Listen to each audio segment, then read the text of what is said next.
Hola, bienvenidos de nuevo. Hoy voy a hablar nuevamente acerca de la termodinámica y les voy a recomendar algunos libros y algunos artículos. Artículos ya viejos, libros ya viejos, pero quiero comenzar con algunas citas de Mario Bunge, de su libro Ontología 1, que tiene por subtítulo El mobiliario del mundo. Es el tomo 3 del Tratado de Filosofía Básica que sacó la editorial Gedisa. La edición que yo tengo aquí es de 2011 en Barcelona, editada en Barcelona. Primera edición, agosto de 2011, Barcelona. Es la edición que voy a utilizar. Muchos de ustedes tendrán por ahí entre sus curiosidades quizá las versiones en inglés. Yo no las tengo. Por eso voy a usar esta. Voy a hacer unas cuantas citas para enmarcar lo que diré acerca de los libros de termodinámica que les voy a recomendar. Lo podría citar de memoria, pero creo que a muchos les resulta más cómodo saber de dónde saco mucho de lo que digo. Lo puedo sacar de Mario Bunge, generalmente lo saco de filósofos científicos o son cosas que uno reflexiona solo. Pero ahora quiero citarles a Mario Bunge, ¿por qué no? Dice así, miren, en la página 32, el conocimiento genuino no se caracteriza por su certeza, sino por su posibilidad de corrección. El conocimiento es corregible. En un interminable esfuerzo por conseguir la verdad y la profundidad. En esto yo estoy completamente de acuerdo. Todo conocimiento que se pretenda científico es necesariamente corregible. Nunca tenemos el acceso pleno a las cosas. Nunca podemos llegar a las cosas mismas. Solamente podemos conjeturar y esas conjeturas pues en ocasiones fracasan. Vamos a otra cita de Bunge que seleccioné por aquí. Vamos a quitar las invectivas contra Heidegger.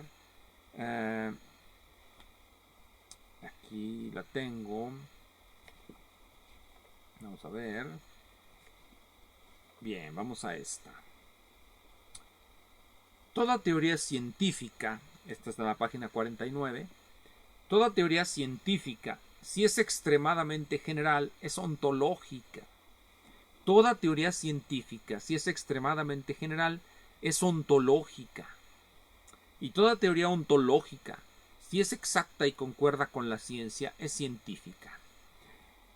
De hecho, es posible que la teoría lagrangiana haya sido el primer miembro de la metafísica científica. ¿Por qué? Porque las ecuaciones de Lagrange son extremadamente generales. Extremadamente generales, y es precisamente esa una de las razones por las que se enseñan y por las que se introducen, aunque descubrir esto requirió, por supuesto, el desarrollo del concepto de transformación en matemáticas. Cuando las introduce Lagrange, las introduce solamente como el resultado de su intento de escribir ecuaciones válidas para una serie de constricciones mecánicas, superficies mecánicas, pensaba él.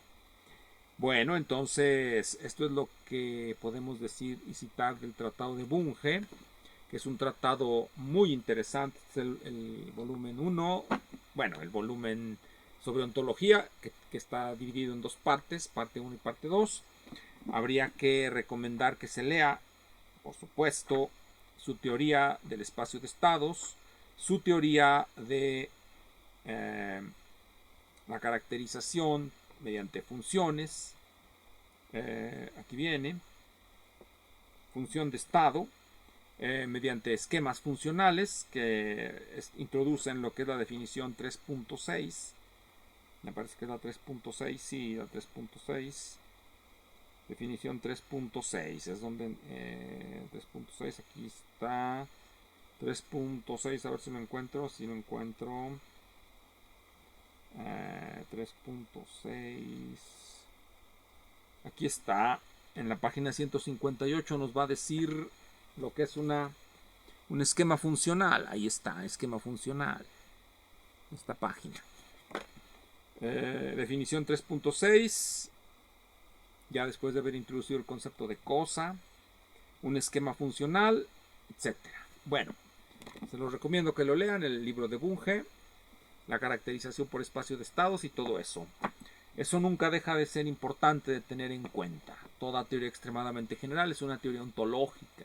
Si es científica, bueno, toda teoría científica extremadamente general necesariamente es ontológica. Lo es la teoría lagrangiana, lo es la teoría hamiltoniana. Y bueno, hoy quiero recomendarles pues artículos de termodinámica. Vamos precisamente a eso. Los artículos más importantes de la termodinámica son los que escribió Einstein. Yo sé que muchos pueden estar en desacuerdo con esta afirmación y está bien que lo estén. Finalmente, si mi afirmación pretende tener un cierto sentido científico más allá de mi propia subjetividad, pues esa afirmación ha de ser corregible. Y de entre todos los artículos que Einstein escribió acerca de termodinámica, que fueron muchos, y eso es lo que les quiero recomendar, los Collected Papers de Albert Einstein. Este es el libro de traducciones. Estas son las traducciones de los artículos de Einstein escritos originalmente en alemán. Aquí en esta presentación de pasta blanda, cubiertas blancas, encontrarán las traducciones que en el librote original están en alemán. Pero eso es para los que son eruditos y quieren expulgar todo lo que hay ahí quieren saberlo con detalle. Como nosotros no somos eruditos y no solamente queremos tener una idea más o menos clara de lo que dijo Einstein, pues podemos recurrir a estas traducciones. Este es el volumen 2, que incluye los años suizos, que son los escritos de 1900 a 1909. Por supuesto están los de 1905, que son los más importantes. Aquí encontramos a Einstein hablando sobre la capilaridad, la teoría termodinámica de la diferencia de potenciales entre los metales, la teoría cinética del equilibrio térmico y la segunda ley de la termodinámica, una teoría sobre los fundamentos de la termodinámica. Este es un artículo de 1903, muy bueno, muy recomendable, se titula Una teoría de los fundamentos de la termodinámica. Cada vez que lo veo, bueno, en el libro de Kuhn sobre la teoría del cuerpo negro y la discontinuidad cuántica, cita mucho este artículo, una teoría de los fundamentos de la termodinámica, y de hecho casi se puede decir que toma todo lo que dice directamente de la teoría de Einstein sobre los fundamentos de la termodinámica, donde a partir de un modelo microscópico, aquí lo va a escribir, pues a partir de las ecuaciones del movimiento de los átomos o moléculas, estas, ahí las pueden ver, se ven una serie de ecuaciones diferenciales, un sistema dinámico que va a tener una y solamente una integral independiente. Por lo tanto, de acuerdo al famoso teorema de Hoffman de 1999, publicado en el Journal of Physics A, con que tenga una y solamente una integral independiente basta para que el sistema se pueda escribir como sistema hamiltoniano.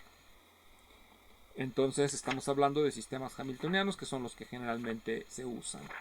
Pero no es este artículo, que es precisamente de termodinámica, del que les quiero hablar. Este es muy bueno, por supuesto, pero el mejor viene hasta 1905 y se titula Sobre un punto de vista heurístico concerniente a la producción y transformación de la luz.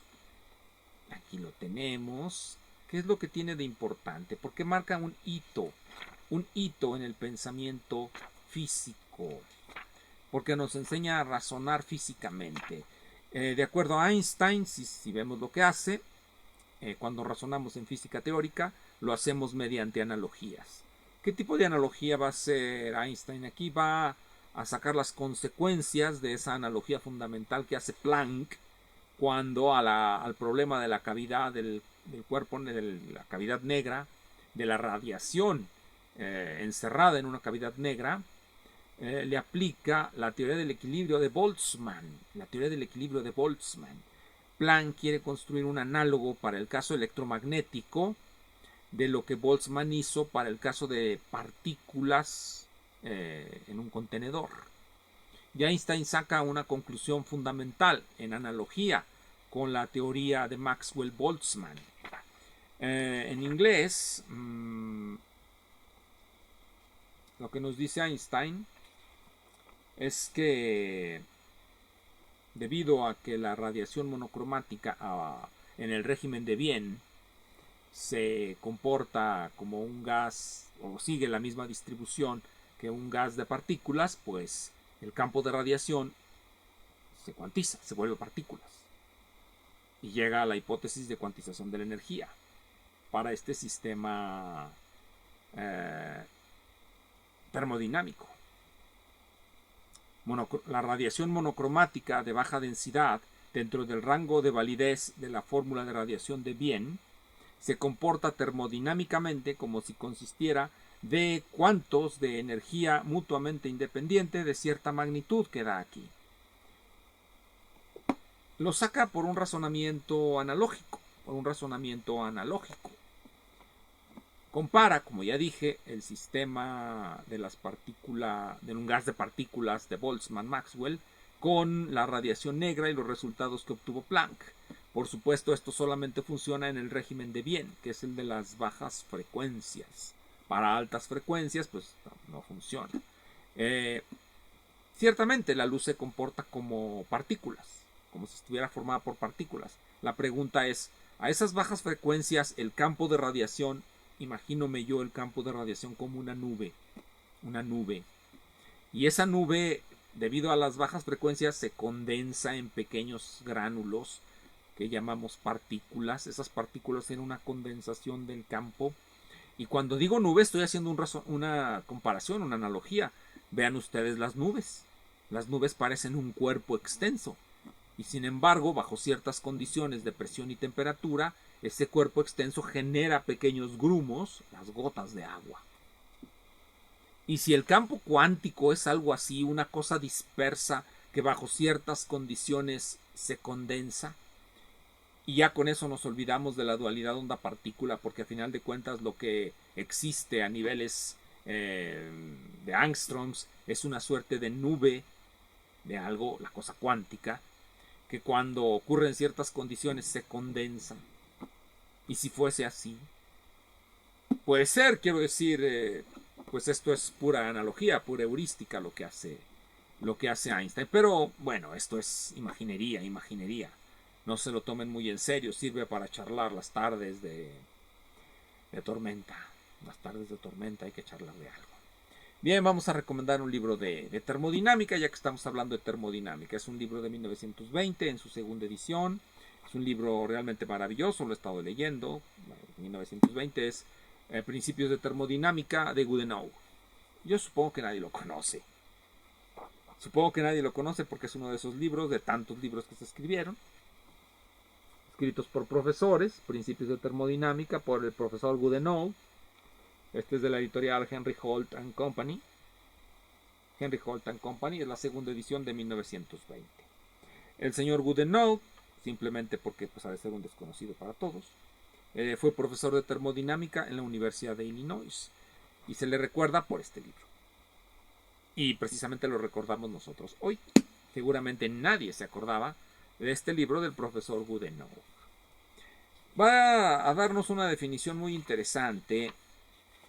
Y cuando hablamos de termodinámica, hablamos de cosas muy generales. Recuerden ustedes que para Bunge el concepto de energía se puede generalizar y llevar a un nivel ontológico porque es muy general el concepto de energía.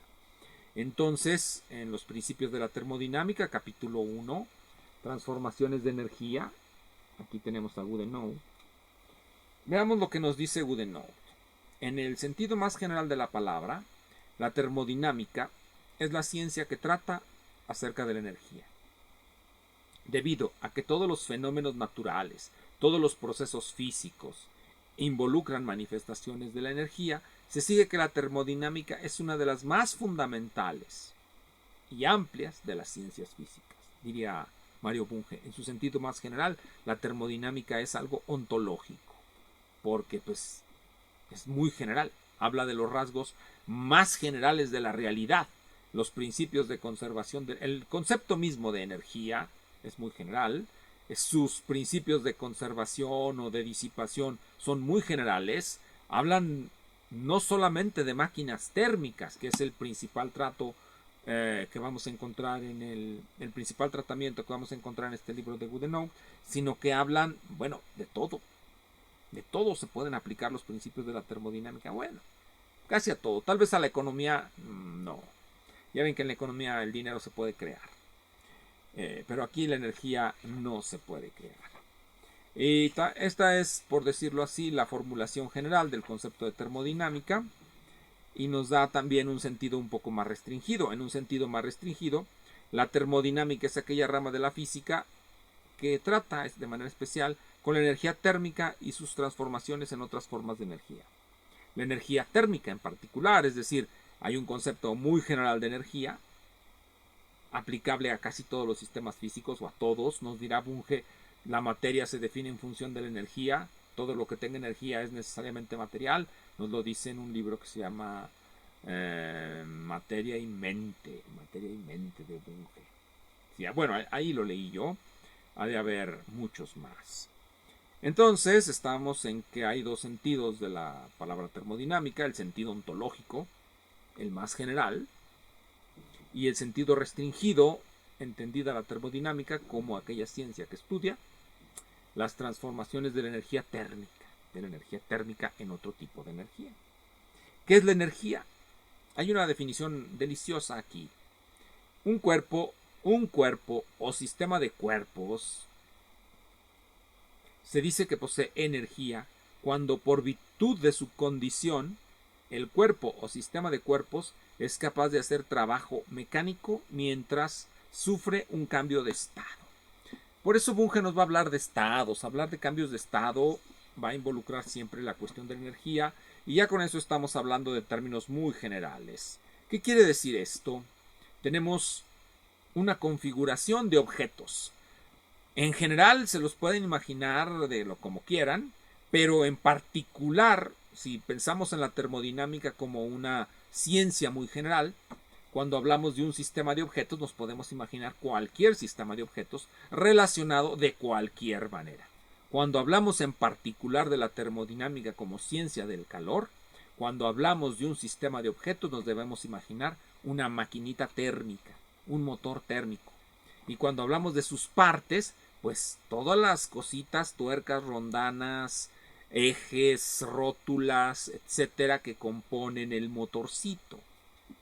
Más, por supuesto, la sustancia o fluido que va a circular por ahí y del cual va a sacar su energía la máquina térmica. Entonces todas esas son las partes, incluido el fluido.